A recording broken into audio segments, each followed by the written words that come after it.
doctor for ne anim de for no beje wo na yade ne yetu ase ede ama wo free telephone number si na ene ye eni nkomo bia wo bia abusua wonum ena ebo mi chidoma no pay bia wo bia na yetimi aba ne aba besom wo meden ede na ya bo amale bia boga enye brena fe nsam no ye nkomo ankasa emfa emamo ye de mo hyase ede free Ghana ho ne ne ho nsensem na emraso adwani o wo mraso agefie ma adehye a wo ya pekuso go abaton peso so osaso soafo a Ghana ho ne ne ho nsensem hweso wo de atugya sesa bibrem ye betima de ye ho ede free nkania dundum ho ame nkania ho nsensem agya ne naso kyese aso da bia enkobo na ni pre sem komto ya na kyese ho behia se sika botle a esom dollar buraburu no be $55 billion de ebibire mama mperimfo edi wura ahonene ho nsensem ame nkania ho nsensem agya ne naso ode san sami tujwa bra na Africa Prosperity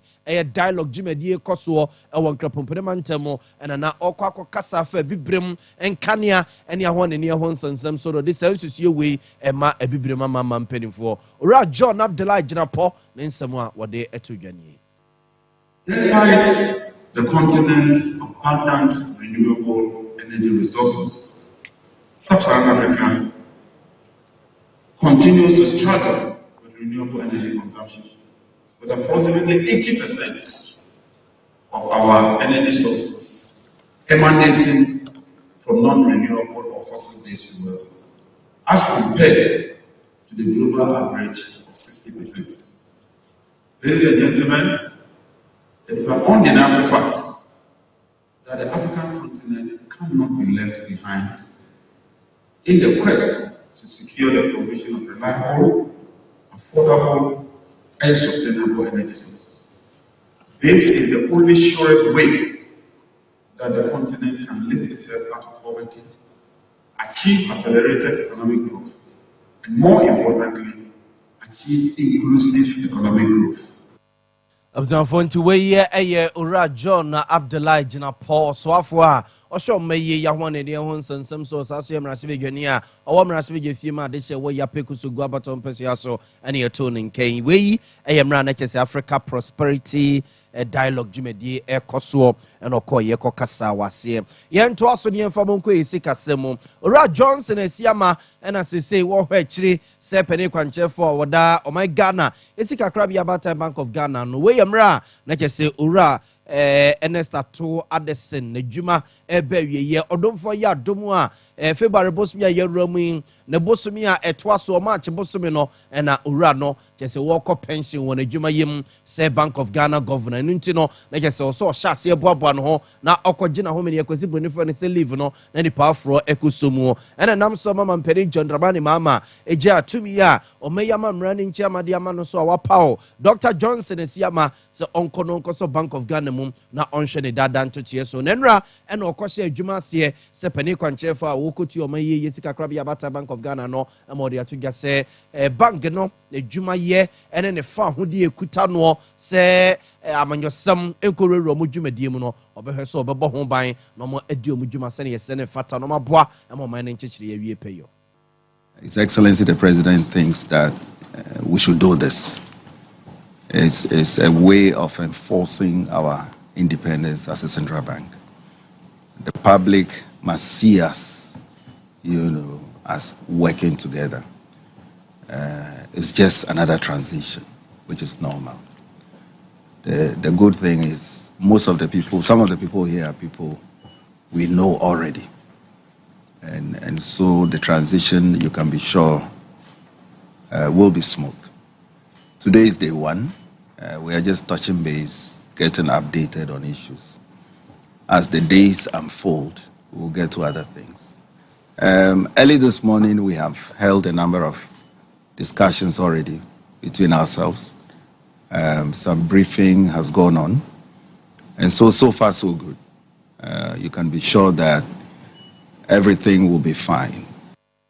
Abzanfonti weye Dr. Johnson esiama sesei wono na akokuto my Ghana isika krabia Bata Bank of Ghana mu a wo hwentoto so na watoto bibia enenro se adwuma se a na obunkunta kakra de akire de akoso ewo atenaye honom no yemfamo enko inflation ho nsensem mo ne maboɔ sɛne esi edi ade nkyekye fa wɔ mayi mo na Ghana Statistical Service mpanimfoɔ asaso ebunkunta asese biewa wɔn mo ɛkyɛ sɛ we di ɔdom fa yadom January ya yɛde kogu ye ya inflation na ɛtete ɛde ba kakra na inflation yɛ kwakɔ January mu ne yɛ kwakɔ yɛ ba bewura 2025 no na igina bɛ 23.8% na so January no mu no a yenenda mu no a ya yɛtwe fa yɛbo na amanfoɔ kamu no nneɛma tete ba fam kakra ebegina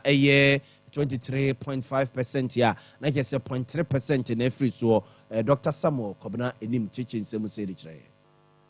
Consumer Price Index for the month of January 2025 stood at 252.6 relative to 204.5. Given these two indices, year-on-year rate of inflation for the month of January 2025 stood at 23.5%. Year-on-year annual rate of inflation for the month of January 2025 stood at 23.5%. This indicates a slowdown of 0.3 percentage points, leading to a disinflation for the month of January 2025, with December rate at 23.8%, slowing down by 0.3 percentage points in January 2025, leading to a disinflation with a rate of inflation figure of 23.5% for the month of January 2025.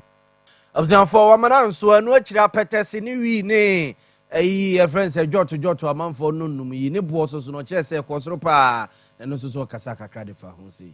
Ordered a 9.1 percentage point difference between inflation for food items and inflation for non-food items, with inflation for food items recording 28.3% for the month of January 2025 relative to 19.2% for non-food for the month of January 2025. We have seen an increase in food inflation, increasing from 27.8 to 28.3 between December 2024 and January 2025, indicating a 0.5 percentage point increase for food inflation between December 2024 and January 2025. We've seen a slowdown in non-food inflation. Non-food inflation was 20.3 for the month of December 2024 and slowed down to 19.2% for the month of January 2025. Observe for into way a Ghana Statistical Service and Penimphone yet one among Kenina. Send ye near my boozy, dear Denchifa, or Mayimana, or Mubunkunta, assassin a day at home, Muno, any Muno. A fair for more and come Raswig film. Mentimo sending to Quay CC, our Raswig film, Hodomono, Raswig film, charming in Atanasia, one of my Atibasum Kubi, so Moncotanase, Norman 50 Muni, Dimuma, Bemuyum, and had a crop potty, a coffin to Quane Baye, and a quayon betima faso, a society and anu being could see you. Nasa committee no Matiano, who West Raswig. Right, Manuel Kosi Bejra and Edia Nimo Moko Kudi said, you know, the Atuja say, a Jumano Moba and yes, Bia, one more air said that Baby and DC for an say, Omobe MPP for Siwonum, Nebi or Matata Unuma Runum, or some Baby Omujumana Sani say, Nefata Sebenam Rasvigano, or Manimunyam because Watana Hosa. In conclusion, the committee would like to place on record that it is not part of its job to target or witch hunt anyone. And I want to repeat it. We are not here to witch hunt any of our colleagues or members of parliament. This work is to look for evidence of any member of parliament who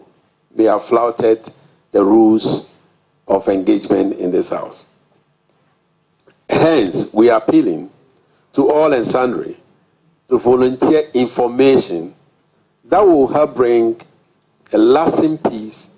and collaborative spirit into the work of not only the appointment committee, but ultimately to the entire House of Parliament.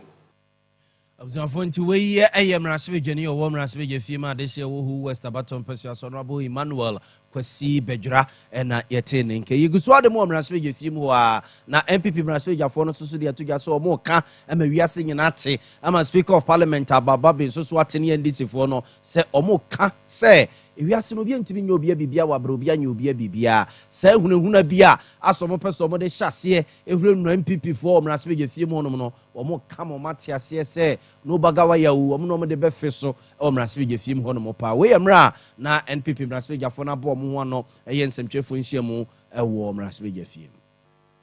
and they take the matter seriously. They are not taking it lightly at all. They believe that the diplomatic channels must remain open. But we want to say this with emphasis. This mighty few, this happy few, will not allow itself to be intimidated.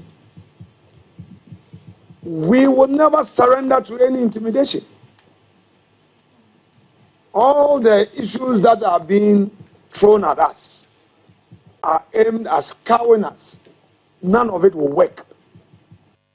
Abzanfo nti weye eye honorable Alexander Afenyomakin weye Penny Woody MPP domo ni mu amrase be fim na weye nsamchefo nhyiamu no we amra na je se the party mpanimfo nyina so akwa wodum ho amrase be fim na masa nsamchefo nhyiamu yi ekoso ye nto aso na ye mfam konsam fofurum honorable Eric Opoku eye amrase be dwani o amrase be fim adehye wo esunafo south abaton pesua so sankore ene ne mpotamum no de atudwa se wote sankore anasa wonte sankore anasa de mpotamu ne nkurase ya baabia na se waye wadwene se wode ntokwa ene basabasa na de beba ene wa wogyegiregewu wa wogyegirejima ene ubedi amana akwa akosi ase ode sansam ntudwa wabra na honorable Eric Opoku akone mpesua so na gese aseda ya wode matwedi amponyankrompo ne adehye wo mpesua no so wani munyamhya wo mo ede ahye no na menne mampeni John Dramani mama paw no se onye soafo a obehwe mayekuayo ene mfudie ho nsensem honorable Eric Opoku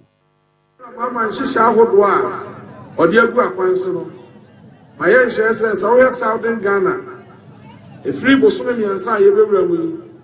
na wo se obi a sha ase no obi a ne no baye se be ya e bedubra ye twa no obi a benya bi atwa na obi a so anya bi adie enti bosome miensa mu no mejina afidikase so ene Ghana man nyina kasa na yewura dwoma man ni so ade huna opese ye de buaku adwuma no madani nyina adi na obi anso ede ne ho ahye no bi Abzanfo nti weye honorable Eric Opoku ne yetene nke weye bra na kese ode asedem arempemasi edu ema otwedi amponyankrompo won mpesua so sankore abonten so ene adehye no wani munyamhye soronko omode ahye no ewo omayimu ena na obo wonmo ekokono afi mfamomra so ame abato mpesua so ro hosemu a esi so ame frifia da no ede ebesi eye ne memene da ene ne kwesi da nyina manfo so toso ene amanfo japade a ejahye ne kwa na chese akwa ya rehopa also ame abonten so na mrase adwani owo so ame abato mpesua so lawyer John Dako na otutu America aba empesua iso aba bechichira de hye ne re ahye wonum bose emwa bia esefata se wode dum wonum ewo eye womo edwadiem ene womo edwumedi a womo ediem no beye ede adum wonum lawyer John Dako chechire se eja wansere woni hwe kroposa ne nsem sempo ne nkapre bia obeboabo no ede adondum adwadifu ya mo masaso asi womo dadam no se bosia no obe ne kakra de asoso masene can say ade na esi ha dwenti mene chama emben foji say one na wo niema ahye no ma de wo niema say unless na from my chama na me so me from kwaba ni ko he emwa metimi ade abo wo hwe niema ahye cars pa na doors sana man for shops oil and machines as the body say and your bucket running to millions and millions and millions of Ghana cedis. Abzanfo nti weye eye mrasebe dwani o mrasebe dwafie ma de hye wo so ame abato mpesua so lawyer John Dako ne yete ne nkan omananso eno asi tresu so no de ato wo manim se fire station a ebi ne so ame mazi kakrakai nane kire ya obekeka ne masiani na wanantimu a sebeye na omubenya bi ewo eyeso amemezi honum ne kobase bia bibi ekwa kosia ntempara ene ahare so no omatima ba ababesomu abra entre ne nkoka nipa pi wo so amemezi ho fire tender works on the constituency or Bremai but say car no crime na say any it is a car no crowd wa you bet me about the soldier and tem some other places in cars so Enti idea mene ira honorable Mintaka Minister for Interior for the Casa. And apart from say a be a war Bremano magazine is special area. Ah, you hear fire tender. There was many chairman I do say Benya baby. There is a fire tender by BBC. And there is a Minister for Interior. I believe so the bit me one fire tender a year Juma. Na true the award magazine so the bear say eja tutu bisia betimi ahwe na document Abzanfo nti weye eye lawyer John Dakun woye mrasebe dwani ma dehye wo so am yabato mpeso yaso na yete no enke weye mra yesa rehosem kese pa eto mazin na ifri ya wada no ne fiada de ebisi ne memene da ne kwasi ada so yeso mani atutu aka wo nsam na MP atutu America ko ho no makwa cheche wo mre a de oso no so ye de so masene mo ba wo mo bia no wo hyebo so obeye de abo mama kakra omatima saso esi wo modade masemi ye de simfensi ne atutu akwa kochire ebesa so akoso ebiem abzanfo ye gina we suna no pay ensema e papa no de ba beso mo ne ye de mosia ne ya sore amoma hina saso atena se bio de ade ache bia dwumadi ato amoso kukuwa ne chinchin fidie ndi maame ku safo kantanka so na tabiri ye de ko television so me din ade na ya abo amale bia boga no pay so no ya mama chia e bia